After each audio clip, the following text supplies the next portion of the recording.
Okay then so आज हम लोग DFS एल्गोरिथम डिस्कस करेंगे।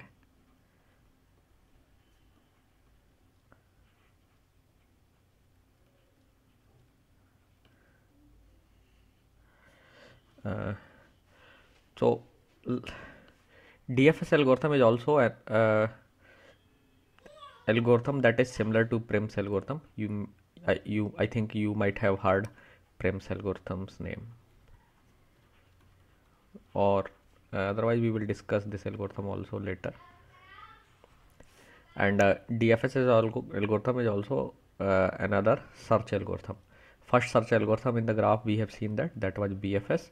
Then second search algorithm is DFS. So BFS we have already studied. Then now today we are going to discuss DFS. Okay, so BFS algorithm, what BFS does? BFS explores the graph uh, in frontier fashion. Okay, then first it explore all the vertices from the source at one hop. One hop means at one one edge distance. Then it explores all the vertices that are at second hop distance and so on. Yeah.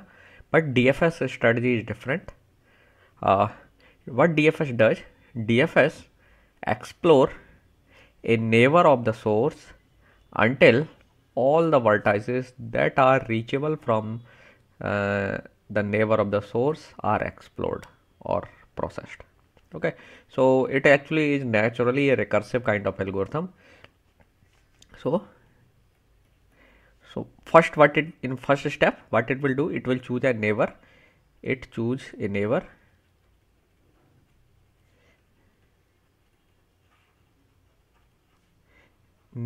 of source vertex. So again जैसा कि हमने पहले भी कहा था कि source vertex will be given to you, जहाँ से आपको सर्च स्टार्ट करनी है, and we will represent this vertex by S. So it will choose, so S may have multiple neighbors, like S may have one neighbor X, it may have another neighbor Y, it will have another neighbor Z. So then what it will do in DFS case, DFS chooses one of the neighbor, let's say that is X, and then it will explore or it will visit all the vertices that are reachable from X. Okay, it will visit all the vertices that are reachable from app, and this process will be done in a recursive fashion. So actually this algorithm will then process the neighbor of, let's say, X, that is Y. X may have, sorry, no, Y we have already taken, so let's take it P. Then it may have Q, it may have R. So it will visit P. Then if P have any neighbor, then it will visit that neighbor. If that vertex is also having neighbor, then it will visit to that neighbor. So actually this algorithm continue into the continue deeper until it can it find a leaf node. Okay, and then it will do it will come back to the uh, node where it have find out the leaf node, and so it will come back to the parent of the leaf. And then, so for example, suppose here K was the leaf node. So what it will do, it will come back to the P. This process is known as backtracking. That means the algorithm will keep track of from where it reaches K. That means for every vertex it will keep the parent of the vertex.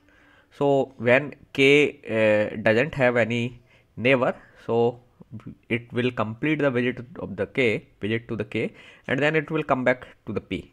So this process of coming back is called backtracking, and then it will visit all the neighbors of the P. So P may have another neighbor, let's say M. Then it will visit M. Then if M have any neighbor, then it will visit that neighbor also. And let's say that neighbor was Q. No, Q. No, B.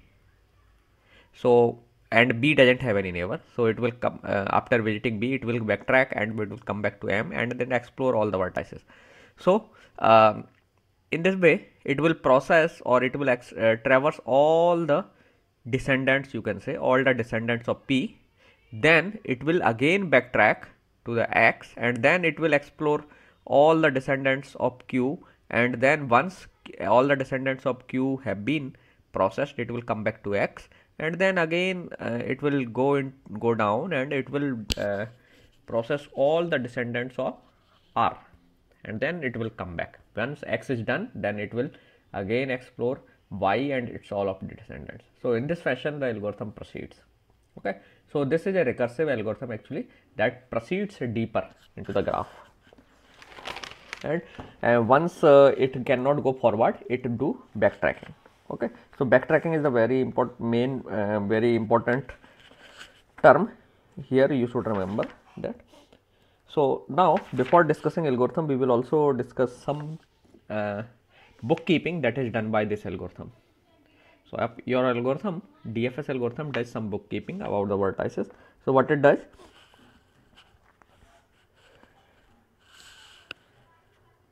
so actually whenever this BFS algorithm starts visiting, so it keeps track of the time, you can say, when that vertex was discovered. So it maintains two timestamp for all the vertices. It maintains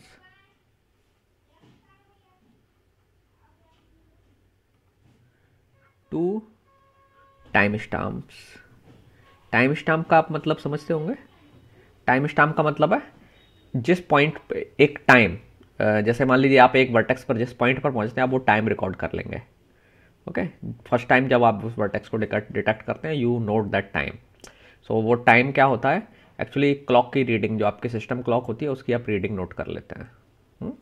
so that system clocks reading is called time stamp. Okay, और आपकी जो system clock है actually वो continuously आगे बढ़ती रहती है।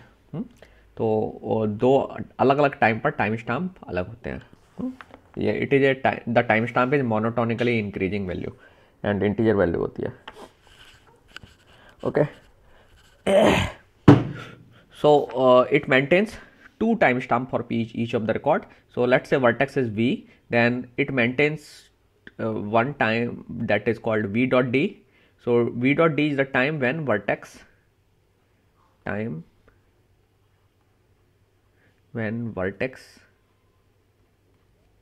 v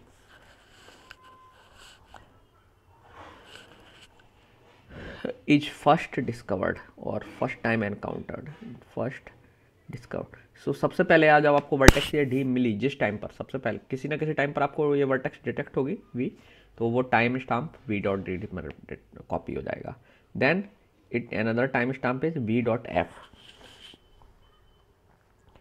सो v dot F बताता है कि this is the time stamp when जो वर्टेक्स v है इसकी एडजेसेंट सी जो लिस्ट है वो सारी कंटिन्यू हो गई। फॉर एग्जांपल x की एडजेंसी लिस्ट में p q r होंगे, तो सब जब फर्स्ट टाइम x डिटेक्ट होगा तब आप लिखेंगे x डॉट डी, जो भी टाइम होगा वो टाइम आप नोट कर लेंगे। So let's say that time may be t1 second और t1। ओके, एंड देन आपकी एल्गोरिथम p को प्रोसेस करेगी, q को प्रोसेस करेगी और r को भी प्रोसेस करेगी, है ना। तो x के जो नेबर्स हैं एडजेंसी लिस्ट में आपको मिलेंगे p q r। तो ये जो तीनों नेबर्स हैं इनकी जो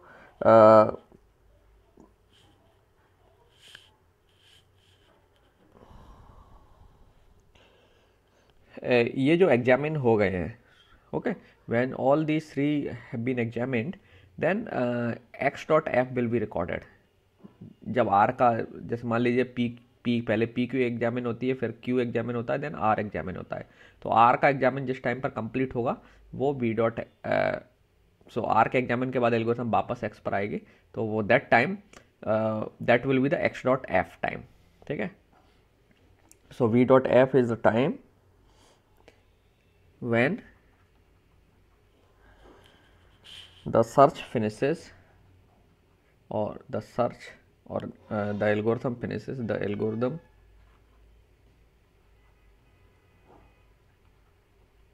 finishes वीज adjacency list,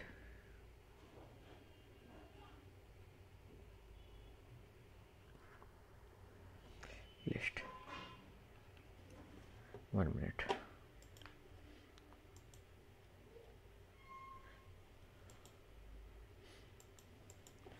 Okay, so these are the two time that are maintained, and again similar to the BFS algorithm, it also maintains the colors of the vertices. So again it will maintain three colors. One color will be black. Black will represent vertex is vegetated or processed. B represents vertex is processed.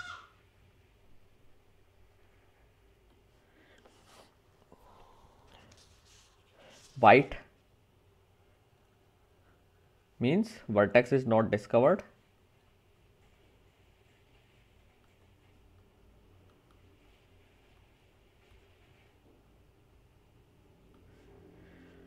Okay, and gray color represents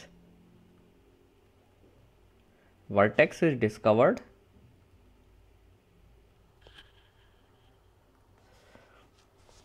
but it is waiting to be processed. So that means इसके सारे नेवर्स जो है ना अभी process नहीं हुए हैं, क्योंकि कोई भी वर्टेक्स ब्लैक तब होती है जब उसके नेवर्स भी प्रोसेस हो गए. क्योंकि आपको मालूम है कि जब तक ये वर्टेक्स पूरी जो है ना सब ट्री एक्सप्लोर नहीं होगा तब तक वर्टेक्स प्रोसेस नहीं मानी जाएगी. ठीक है. सो जो ग्रे कलर है वो आपका यू डॉट डी और यू डॉट एप के बीच का वो है. आप कह सकते हैं यू डॉट डी जो टाइम है उस पर वर्टेक्स का कलर जब मिलेगा आपको वाइट हो जाएगा, और वाइट होगा और उसके बीच में उसके बाद ये ग्रे हो जाएगी. क्योंकि एक्चुअली आपकी ये जो एल्गोरिथम है DFS algorithm, it maintains stack for the vertices. Okay, so stack में जब वर्टेक्स एंटर कर जाती है एंड इंसर्ट कर दी जाती है तो उसका कलर ग्रे हो जाता है. और जब स्टैक से बाहर आ जाएगी एल्गोरिथम, सॉरी वर्टेक्स एल्गोरिथम जो है वर्टेक्स को स्टैक से बाहर निकाल देती है, देन उसका कलर ब्लैक हो जाता है. और जब डिटेक्ट नहीं हुई है तो वो स्टैक में नहीं जाएगी, इसलिए वर्टेक्स का कलर वाइट रहेगा. Okay, so these are the three colours.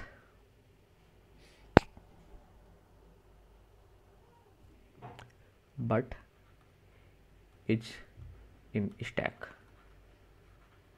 Waiting stage में आप कह सकते हैं. ओके, सो ये तीन कलर आपकी एल्गोरिथम मेंटेन करती है. So let me come back to the algorithm. So this is the source code of the algorithm taken from your Cormen's book. सो आप ये जो कंटेंट हम डिस्कस कर रहे हैं ये कोरमैन के चैप्टर नंबर 22 से है, तो आप इस चैप्टर को पढ़ें. So let's see what your algorithm does.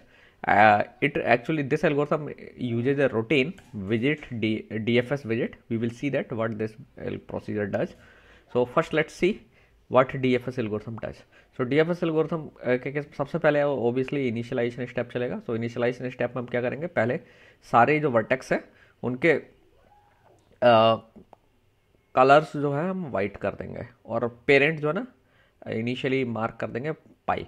क्योंकि पेरेंट की इन्फॉर्मेशन हम तभी मेंटेन रखते हैं जब हमें बीएफएस की तरह ही यहाँ पे भी एक ट्री चाहिए.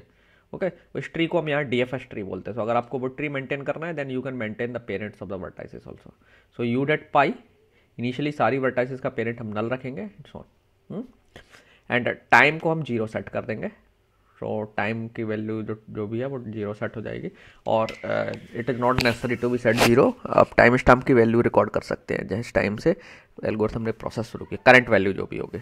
और आप एक वेरिएबल भी मेंटेन कर सकते हैं जो रेगुलरली इंक्रीमेंट हो. तो सो यहाँ एल्गोरिथम में कॉन्सेप्ट ये लोग लेके चले हैं कॉन्सेप्ट कि हम ये लोग एक टाइम वेरिएबल मेंटेन करते हैं जो रेगुलरली इंक्रीज करता है. Okay, so this is the initialization step. Initialization step के बाद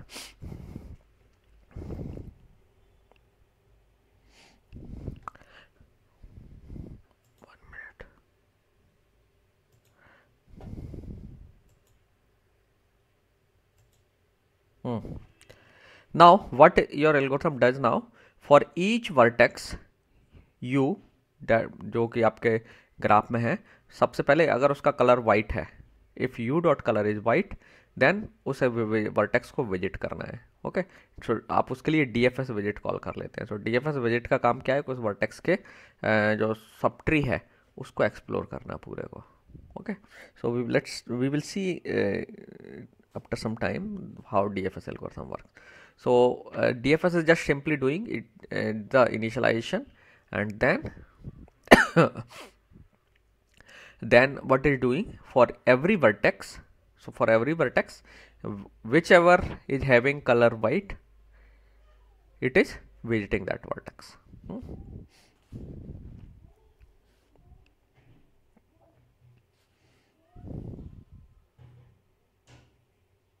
Okay. So now यहाँ पे जो है आपको जो स्टार्ट कहाँ से होगा क्वेश्चन अराइज होता है। यहाँ पे इस एल्गोरिथम इन्होंने सोर्स का कॉन्सेप्ट नहीं लिया है, but some authors take the concept of the source. Okay. So मैंने उस वजह से मेंशन किया था। सो यहाँ पर सोर्स लेने की ज़रूरत नहीं है, क्योंकि आपकी एल्गोरिथम जो है वर्टेक्स में जो लिस्ट है आपकी G.V वर्टेक्स की जो लिस्ट है, उसमें जो भी मेंबर्स होंगे, जो पहले मेंबर मिलेगा वो उससे पहले प्रोसेस करेगी। सो वर्टेक्स में जो मेंबर्स हैं, अपने याद होगा एडजेंसी लिस्ट में जो वर्टेक्स हैं ABCD ऐसे डाउन मेंशन होते हैं, तो जिस ऑर्डर में है उसी ऑर्डर में वो ये उसको लेकर के शुरू कर देती है। नाउ आते हैं DFS विजिट प्रोसीजर पर। सो जो मेन काम है, जो मेन काम है आपका, ये प्रोसीजर कंप्लीट करती है। सो ये व्हाट दिस प्रोसीजर डज। सो अगर यू वर्टेक्स इस एल्गोरिथम को पास की गई है विजिट करने के लिए, तो what it will do first, जब यू वर्टेक्स इसे मिली है, so you vertex actually adjacency list से ये आइडेंटिफाई कर रही है।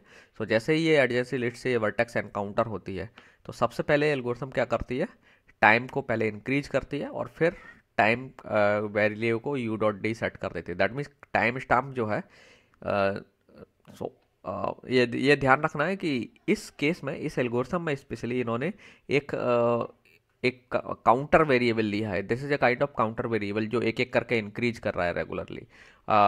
जनरली हम इसमें क्या करते हैं, जो कंप्यूटर का टाइम स्टाम्प है उसकी वैल्यू लेते हैं।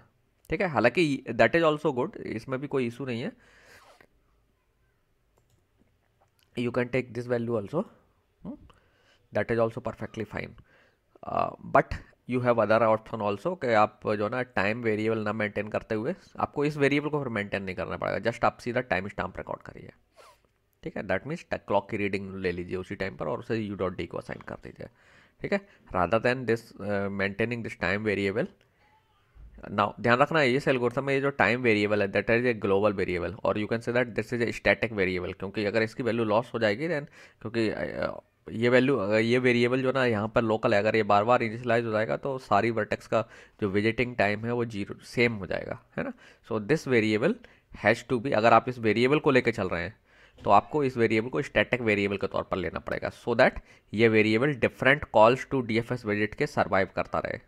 अदरवाइज क्या होगा, अगर आप इसे स्टैटिक नहीं लेंगे तो ये बार बार रीसेट हो जाएगा जब भी DFS विजिट कॉल होगी, तो हर वर्टेक्स का जो टाइम है वो सेम आ जाएगा। सो इस प्रॉब्लम से बचने के लिए सबसे सिंपल तरीका होता है कि आप टाइम वेरिएबल मेंटेन नहीं करिए, सीधा सीधा क्लॉक की रीडिंग लीजिए। That will avoid this headache of maintaining this static variable. ठीक है, but that is also fine, आपको इसमें थोड़ा सा पेन लेना होगा इस वेरिएबल को मेंटेन करने का। सो जस्ट आपने क्या किया, वर्टेक्स U का टाइम नोट कर लिया U.D, एंड U.D का कलर हमने ग्रे कर लिया, क्योंकि ये वर्टेक्स अब जो है आपकी डिटेक्ट हो गई है। एंड देन अब हम क्या करेंगे, ये जो वर्टेक्स है इसके सारे नेबर्स को एक्सप्लोर करना है। तो सारे नेबर्स हमें कहाँ मिलेंगे, G में एडजेंसी लिस्ट जो है U की, वहाँ। सो U की एडजेंसी लिस्ट में जो सारे नेबर्स हैं U के, उन सारे नेबर्स के साथ हमें क्या करना है, अगर नेबर का कलर वाइट है तो उसका पेरेंट U मार्क कर देंगे, दैट क्योंकि हमने उस वर्टेक्स को U से डिटेक्ट किया है, U की एडजेंसी लिस्ट से चूज किया है। ओके, एंड देन अब जैसे मैंने कहा कि ये प्रोसीजर रिकर्सिव है, तो आपकी DFS विजिट क्या करेगी, इस वर्टेक्स के जो फर्स्ट नेबर जो अभी अभी आपने डिटेक्ट किया है V, उसके लिए कॉल कर देंगे इस प्रोसीजर को, अगेन DFS विजिट को। तो अगेन DFS विजिट क्या करेगी, कॉल होगी, टाइम की वैल्यू को 1 से इंक्रीज करेगी, फिर जो V के लिए कॉल हुई है इस बार, तो V.D equal to time set हो जाएगा, V.D कलर ग्रे हो जाएगा, और फिर V के सारे नेबर्स एक्सप्लोर होंगे। So this process will continue हाँ, सो ये वेरिएबल, ये एक्चुअली स्टैक बेस्ड प्रोसीजर है। सो इस केस में यू स्टैक में चला जाएगा जब आप वी के लिए प्रोसेस करना शुरू कर रहे थे। जब वी को प्रोसेस करना शुरू करेंगे और वी के नेबर्स हैं, तो वी जो है ना स्टैक में चला जाएगा and this process will continue. और जब वी के अगर मान लीजिए सारे नेबर्स कोई भी नेबर नहीं था, तो आपकी एल्गोरिथम क्या करेगी, वापस से स्टैक से यू को रिट्रीव करेगी और फिर यू का अगला नेबर एक्सप्लोर करेगी एंड सो ऑन। ठीक है, और जब एक वर्टेक्स के सारे नेबर्स विजिट हो जाएंगे, ये प्रोसीजर, ये लूप क्या कर रहा है, वो जो वर्टेक्स है वी उसके सारे नेबर्स को विजिट कर रही है। ये जो पूरा लूप है, इस लूप का काम क्या है, जो वी यू जो वर्टेक्स है उसके सारे नेबर्स, जितने भी नेबर्स हैं उनको विजिट करती है ना। और जब उनका विजिट कंप्लीट हो जाएगा, तो ये रिकर्सिवली हो रहा है, तब आप क्या करेंगे, यू का कलर ब्लैक कर देंगे। तो जैसे ही सो यू का ब्लैक कलर ब्लैक करने का मतलब है कि आपने यू के सारे नेबर्स को विजिट कर लिया है रिकर्सिवली। एंड जब यू को आपने प्रोसेस कंप्लीट किया, आप एक लाइन यहाँ जोड़ सकते हैं, प्रोसेस यू। ओके, देन जब प्रोसेस कंप्लीट हो जाता है, तब वो टाइम आप रिकॉर्ड कर लीजिएगा यू को हमने किस टाइम पर रिकॉर्ड प्रोसेस किया था। तो जो टाइम स्टैम्प की जो वैल्यू है उसे एक से इंक्रीज करके इंक्रीज कर लीजिए और फिर वो यू डॉट ऐप में कॉपी कर दीजिए। ओके, तो इस तरीके से आपकी एल्गोरिथम, ये एल्गोरिथम जो है ना काम करती है। Okay, so let's take an example.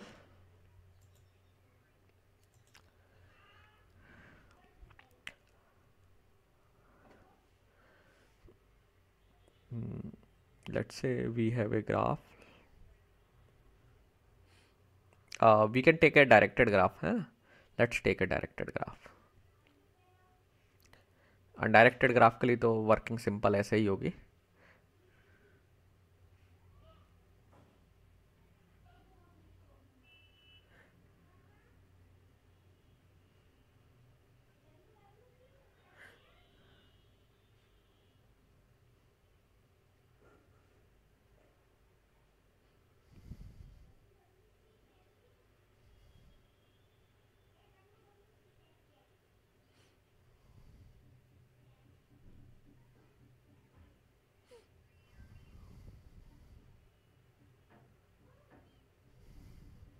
Let's say ये ग्राफ जो है ऐसे है।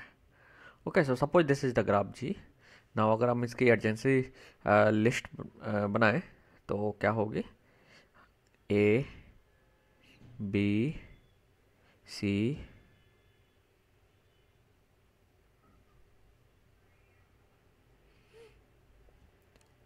इसी में मैं पैरेलली जो है इनके लिए जो वैल्यूज हैं वो मैं लिख देता हूँ। हालांकि ये सेपरेट एरे होता है, मल्टी डायमेंशनल एरे, इसके पैरेलल बनेगा सेम। सो लेट्स से ये आपका डी हो गया टाइम, ठीक है, जैसे हम यू डॉट डी बोल रहे थे, ये एफ हो गया, ये आपके वर्टेक्स का टाइटल है। And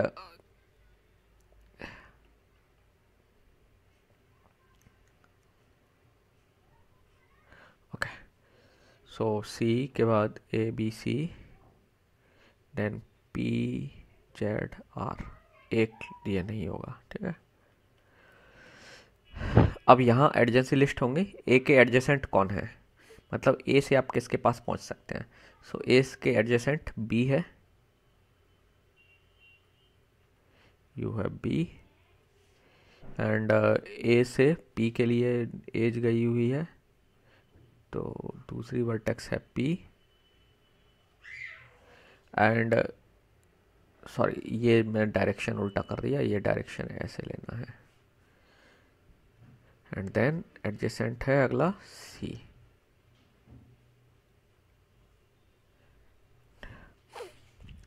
and who is adjacent to B,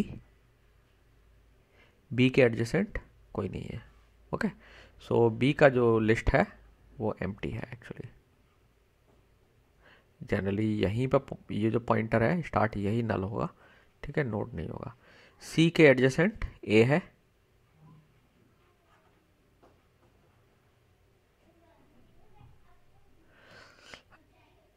okay, and P के एडजेसेंट जेड है,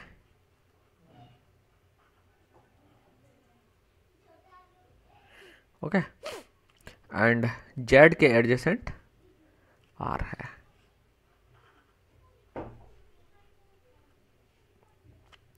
एंड आर के एडजेसेंट बी है।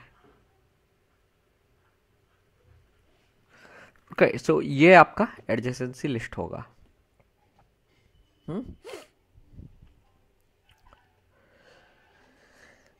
So let's start. सो सबसे पहले अच्छा, कलर तो मैंने यहाँ लिखा ही नहीं, कलर के लिए स्पेस बनाया ही नहीं।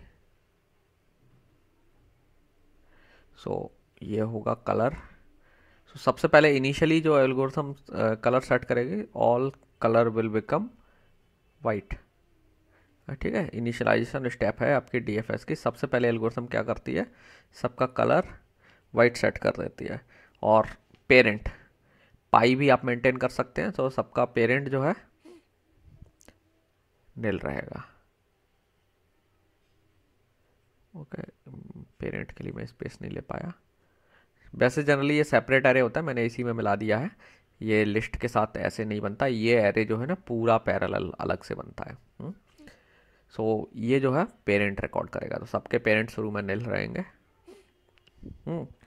नाउ इनिशियली जो भी वर्टेक्स डिटेक्ट होगी, सबसे पहले जिस वर्टेक्स को आप कंसीडर करेंगे, फॉर एग्जांपल यहाँ पर सर्च ए से शुरू हो रहा है। जनरली सर्च के लिए आपको इनिशियल वर्टेक्स गिवन होगी, नहीं गिवन है तो एल्गोरिथम को हम मान लेते हैं यहाँ से स्टार्ट कर रही है। सो ये इस एल्गोरिथम के केस में अज्यूमशन है कि जो वर्टेक्स पहले है एडजेंसी लिस्ट में उसी से स्टार्ट होता है। सो यहाँ पर ए से प्रोसेसिंग स्टार्ट होगी। सो आप देखेंगे सबसे पहले आपकी एल्गोरिथम ने क्या किया, टाइम को 0 सेट कर लिया, एक टाइम वेरिएबल बनाया जो कि 0 हो गया।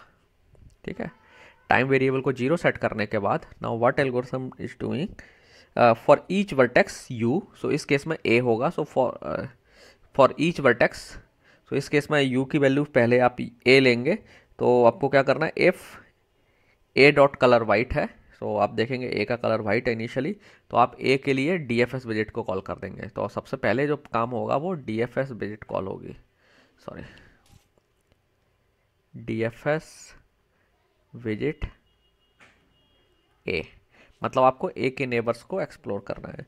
तो a एक्चुअली डिटेक्ट हो गया है क्योंकि आपने a से ही शुरुआत की, तो you can assume that a is detected. So आपकी dfs विजिट जैसे ही कॉल होती है, तो सबसे पहला उसका काम क्या होता है, टाइम जो पैरामीटर है उसको वो इंक्रीज करती है। सो टाइम को वो 1 कर देगी इंक्रीज करके। ठीक है, 0 से 1 हो जाएगा। एंड देन u.d का मतलब यहाँ पर u मतलब कौन है, a। dfs विजिट का कोड की बात कर रहा हूँ मैं। ठीक है, आप देख सकते हैं जो dfs विजिट एल्गोरिथम है उसका काम क्या है, u.d इक्वल टू टाइम जो है ना असाइन कर देना और उसका कलर ग्रे कर देना, और फिर u के मतलब यहाँ u का मतलब a है, सो a के सारे नेबर्स को फिर से विजिट करना है। और जब सारे नेबर्स a के विजिट हो जाएंगे तो a के कलर ब्लैक कर देना है, टाइम स्टैम्प मार्क कर देना है, और फिर अगली वर्टेक्स को एक्सप्लोर करना है। ओके, सो इस केस में ए के नेबर्स एक्सप्लोर होंगे एक एक करके। तो आपकी एल्गोरिथम पहले क्या करेगी, ए की एडजेंसी लिस्ट को विजिट करेगी। और कौन सी एल्गोरिथम की बात कर रहे हैं हम, डीएफएस विजिट की बात कर रहे हैं। सो डीएफएस एल्गोरिथम ने सबसे पहले क्या किया, पहले आकर के टाइम को इंक्रीज किया एंड देन जो वैल्यू है वो असाइन कर दी। सो टाइम की वैल्यू इसके केस में 1 हो जाएगी, डी 1 टाइम पर डिस्कवर हुआ। Okay, this was the first vertex that was discovered. तो इससे ऑर्डरिंग पता चल जाएगी किस ऑर्डर में वर्टेक्स डिटेक्ट हुई। देन यू के अब एडजेंसी लिस्ट को एक्सप्लोर करना है, तो आपकी एल्गोरिथम में लाइन नंबर 4 है, for each v belongs to G dot adjacent u. So एक ही एडजेंसी लिस्ट में जो वर्टेक्स हैं, हर वर्टेक्स के लिए ये काम करना है। वो क्या करना है, लूप के अंदर लिखा हुआ है कि अगर जो पहली वर्टेक्स है, लेट से बी का कलर वाइट है, तो क्या कर देना है, वी का पेरेंट ए को सेट कर देना है।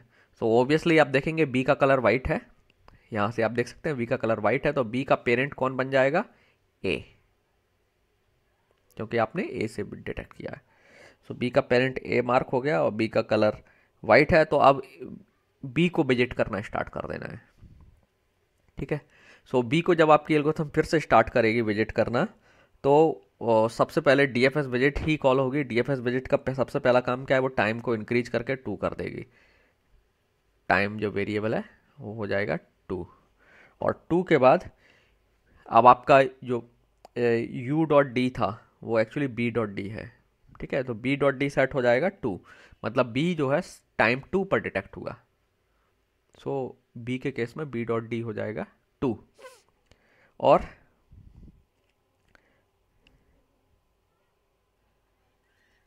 बी का कलर ग्रे कर दिया जाएगा। ए का भी कलर जो है ग्रे होगा। ए का कलर मैं चेंज करना भूल गया।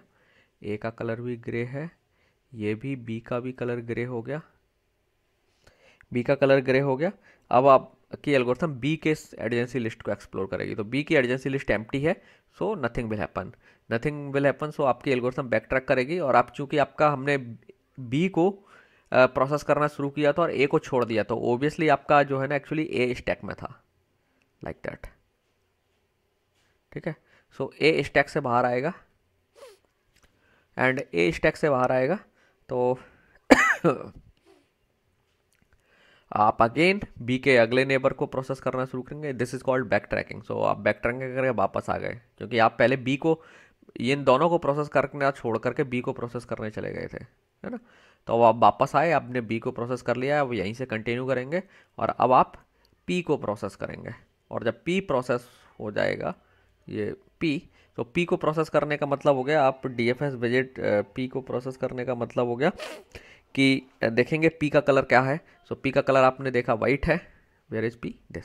सो पी का कलर वाइट है, तो सबसे पहले आपको इसका टाइम रिकॉर्ड कर लेना है पी के डिटेक्ट होने का। सो टाइम कितना हो जाएगा, 2 + 1 3। अब तो आप समझ गए होंगे, अपने आप 1 से इंक्रीमेंट होता है। 3 हो गया, इसका कलर हो गया ग्रे, ठीक। एंड नाउ अब क्या होगा, आपकी एल्गोरिथम पी की एडजेंसी लिस्ट को एक्सप्लोर करना शुरू कर देगी, अभी इस काम को पेंडिंग छोड़ देगी, तो इसलिए ए स्टैक में पड़ा हुआ है अभी। ठीक है, जब ए स्टैक से बाहर तब निकलेगा जब ये पूरी प्रोसेसिंग हो जाएगी।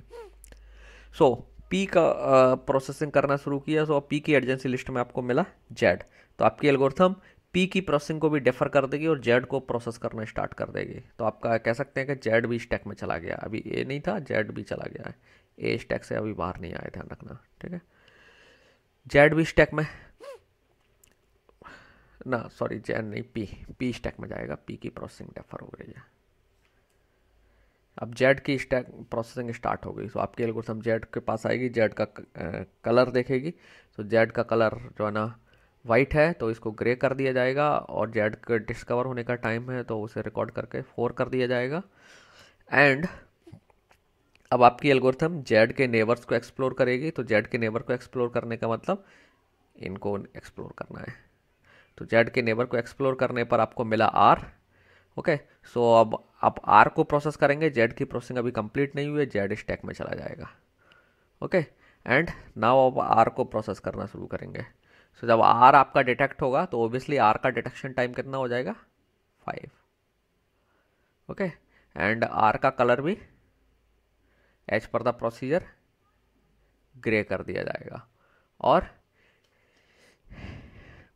अब आपकी जो एल्गोरिथम है कलर ग्रे करने के बाद आर के नेबर्स को एक्सप्लोर करती है, तो आर के नेबर्स को एक्सप्लोर करने का मतलब आर की एडजेंसी लिस्ट को एक्सप्लोर करना शुरू कर देगी।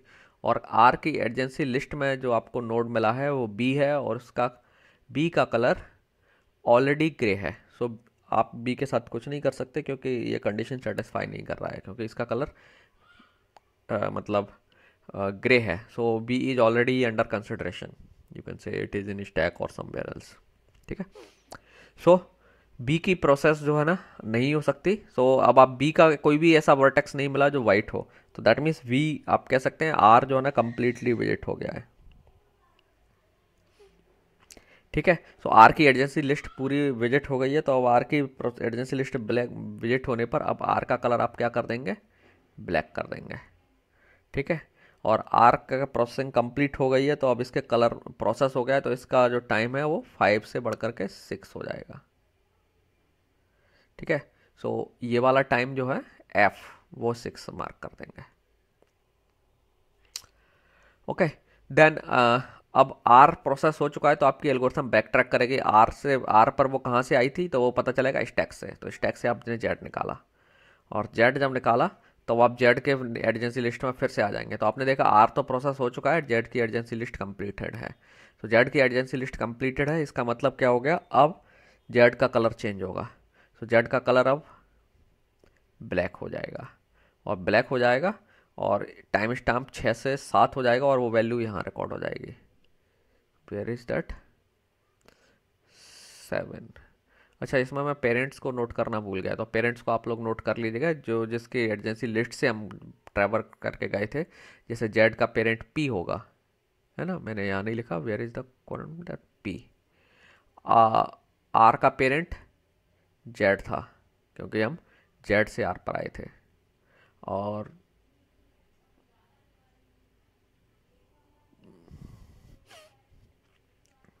ओके, सो हम लोग कहाँ थे, आई मिस दैट।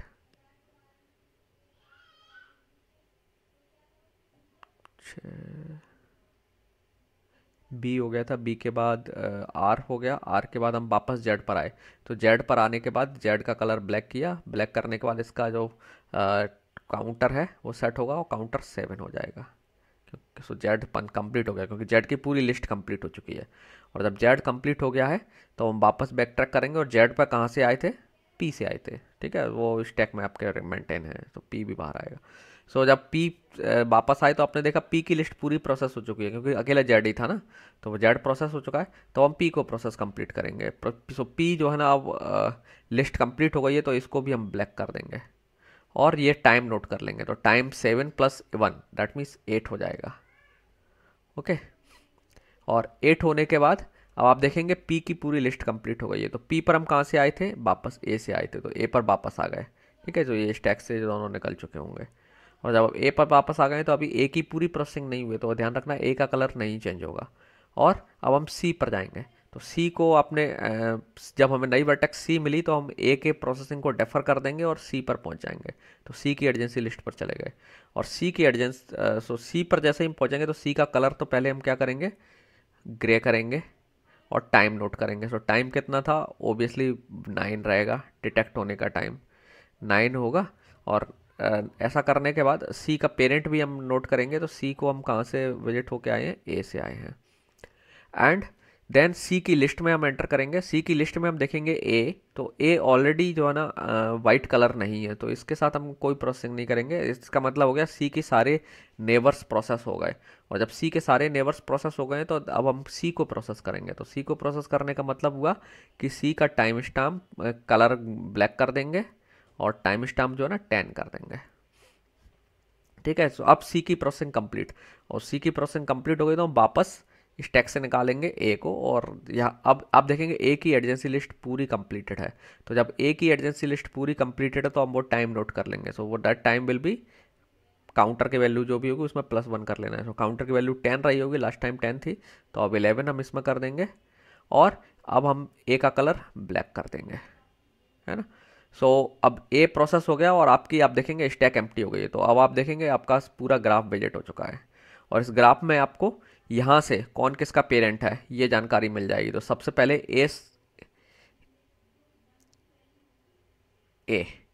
ए जो है किस किस का पेरेंट है,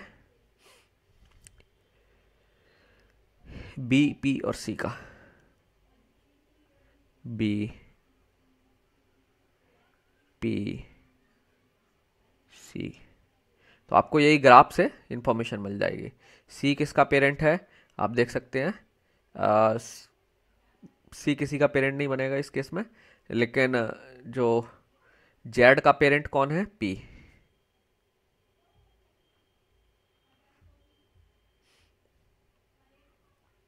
यहाँ से आपको लिस्ट से आप देख सकते हैं, या एक्चुअली मैंने यहाँ पर नोट करना, मैं उस टाइम पर कुछ भूल गया। यहाँ पेरेंट इसका एम्प्टी रहेगा, नल रहेगा, कुछ के पेरेंट मैंने मार्क नहीं किए।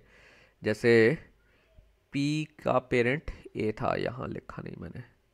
जेड का पेरेंट पी था, आर का पेरेंट जेड है, बी का पेरेंट है। सो सबके पेरेंट्स यहाँ लिखे हुए हैं, तो इस पेरेंट की को ट्रैक करके हम ये लिस्ट तैयार कर सकते हैं। ओके, एंड जेड का पेरेंट पी था, आर का पेरेंट कौन है, जेड, आर का पेरेंट जेड है। सारी वर्टेक्स हो गई 4, 6।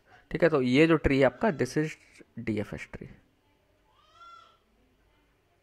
और इसमें जो टाइम स्टैम्प है ये बताएगा कौन किस ऑर्डर में प्रोसेस हुआ है। तो सबसे पहले ए 1 2 3, आप इसमें 1 2 3 देख करके वैल्यूज को मार्क कर लेंगे। 1 मतलब ए सबसे पहले मतलब डिटेक्ट हुआ था, देन टू किसके सामने लिखा है, बी के, मतलब 2 सेकंड टाइम में डिटेक्ट हुआ था, 3 था, ये 3 टाइम पर डिटेक्ट हुआ था, एंड सो ऑन। और किसकी प्रोसेसिंग कंप्लीट हुई ये यहाँ से पता चलेगा किस टाइम पर कंप्लीट हुई। Okay, so this is your DFS algorithm. ठीक है, सो बुक कीपिंग काफ़ी है। अगर आप अगर कुछ चीज़ को, बुक कीपिंग को इग्नोर करना चाहें, इग्नोर कर सकते हैं, क्योंकि इससे थोड़ा सा कॉम्प्लेक्सिटी बढ़ी है ना। बट आपकी एल्गोरिथम ये सब बुक कीपिंग करती है। तो इसके फ़ायदा क्या है, बुक कीपिंग से आपको पता चल जाता है पूरा का पूरा बीएफएस ट्री, डीएफएस ट्री मिल जाता है आपको। ओके, एंड डीएफएस ट्री को आप फॉलो करके हर वर्टेक्स को रीच कर सकते हैं, कि आपको पता चल जाएगा किस वर्टेक्स को कैसे पहुंचना है। सो आपको पाथ मिल गया, जैसे ए से आर के लिए पाथ ये है, ए से सी के लिए पाथ ये है, ए से बी के लिए पाथ ये है, पी से आर के लिए ये पाथ है। सो ओबियसली इसके इसमें सोर्स नहीं था, आपको दिया नहीं था, तो a becomes the source, root, so root a हो जाएगा, क्योंकि सोर्स जो ना हमेशा रूट होता है जो जो भी ट्री बनता है। अगर आपको कुछ ऑथर्स जो ना एल्गोरिथम में सोर्स मेंशन करना पसंद करते हैं, तो फिर वो उसी सोर्स से स्टार्ट करते हैं।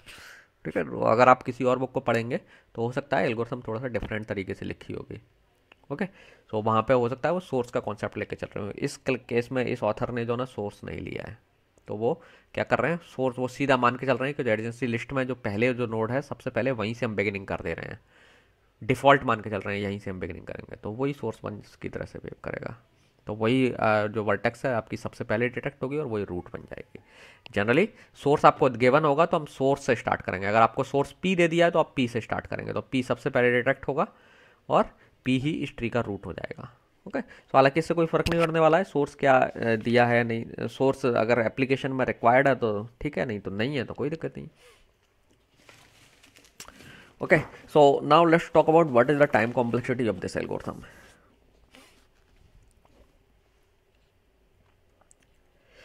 Okay, so time complexity की अगर हम बात करें तो let's come back to the source code. Okay, so step 1 से 3 how much time these steps will take. So चूंकि आप देख रहे हैं कि ये जो लूप है हर वर्टेक्स के लिए रन करता है, तो ये जो लूप है इसका टाइम कितना हो गया, ऑर्डर ऑफ v, है ना, order of v. Then what about the time taken by this part? Okay, so time taken about by this part is, आप देख सकते हैं ये जो पार्ट एक्चुअली क्या कर रहा है, हर वर्टेक्स के एडजेंसी लिस्ट को आप हर वर्टेक्स के इस जगह पर क्या कर रहे हैं, हर वर्टेक्स की जो एडजेंस नोड्स हैं उनको विजिट कर रहे हैं एक तरीके से, है ना।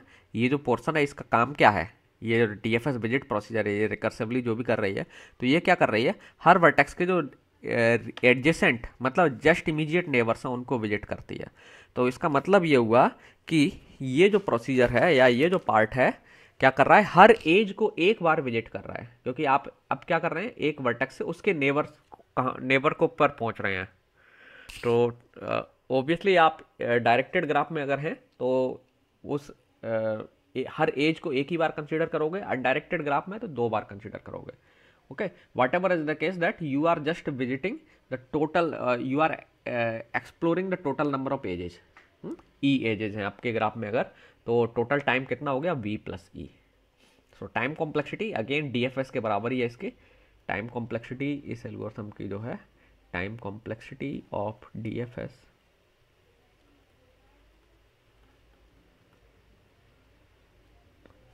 Is big O v plus ई।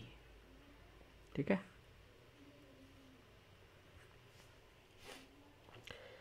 हाँ अब बताइए कोई क्वेश्चन।